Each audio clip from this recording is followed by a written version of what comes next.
because I'm going to pull over right here. Oh, yeah, I think we have some probably Lactarius in there. Oh, there's quite a few things in here. You mind if we stop and get out? No, perfect. Let's do it. Oh, this is exciting.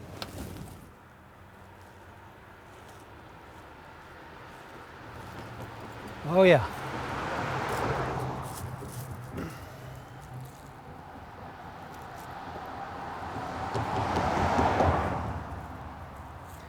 And look at those beautiful gills. If we injured the gills, we'll see the nice milky exudation that it makes, hence the name Lactarius. Gonna take it a minute. There, I can see a little droplet forming of latex. I mean, I teach botany and general biology for my living, but my personal background, my interest is has always been mushrooms and molds, and there's more to it than you would think, much more to it than you would think.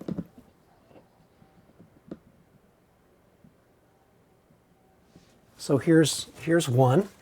They call it the artist's fungus because that white base you can do art on.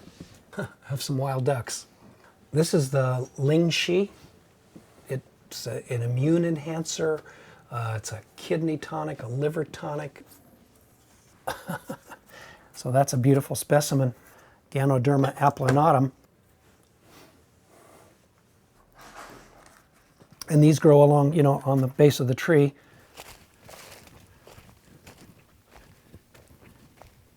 Oh boy. Oh, some nice things here. Yeah. Look at those red pores. Isn't that fabulous? One of the things that we always make note of in the field is bruising reactions.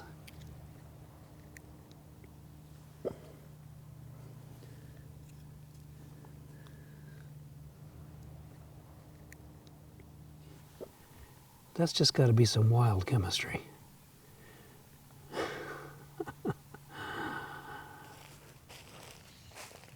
You know, I was in college in the 60s, so let me start with that. And I've never done psilocybin mushrooms, interestingly enough, because I'm, you know, a public servant. I teach, you know, at a college, and my students, you know, find out that I'm into mushrooms and stuff, and I get the, yeah, right. And I go, no, you guys don't understand. So I'm thinking, okay, I'm going to retire someday. Won't be in this position of public trust.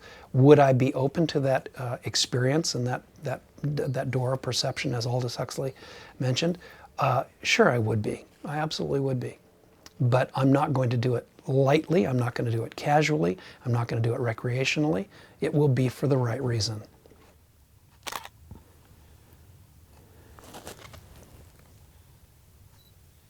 So here's my mushroom collecting kit. I always like to kneel on a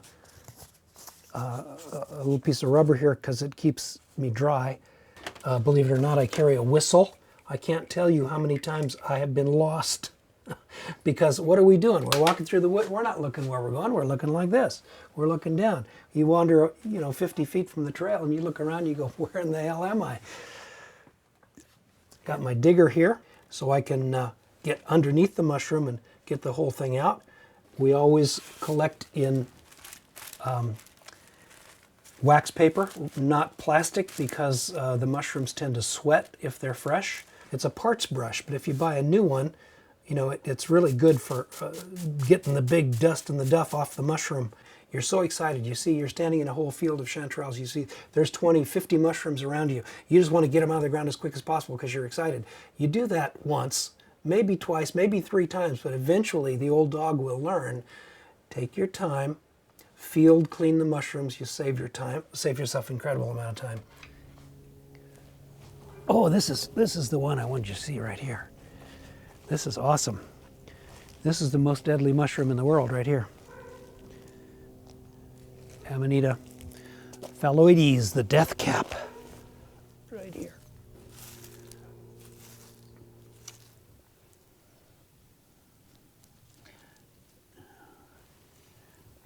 You know, physicians are not trained in mycology. So when the doctors call poison control says, ask your local mycologist. So the calls always end up with me.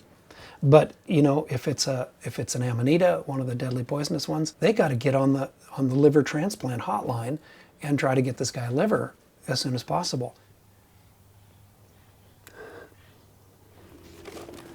Boy, this is fun.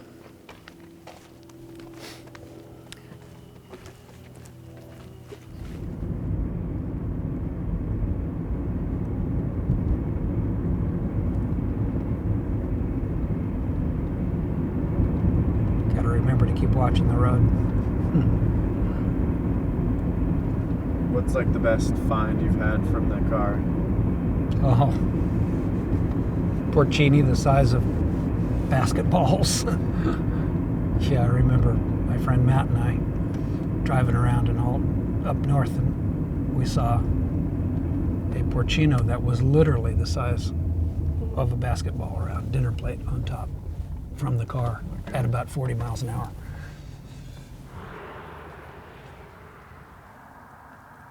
Pop them off the log here. Ooh, that's a beautiful bunch. Real heavy. You can see if you were looking for chanterelles, you'd be very excited to find that. And they sure do look like chanterelles superficially. Chanterelles, of course, have real shallow gills, not these deep gills like this. And this is bioluminescent too. If you take it into a dark closet, sit with it tonight, you should do that. And just watch it. Maybe take a picture of it. You get those gills glowing pretty bright green. Pretty fun to watch. All right. Funniest things you find on the road going home.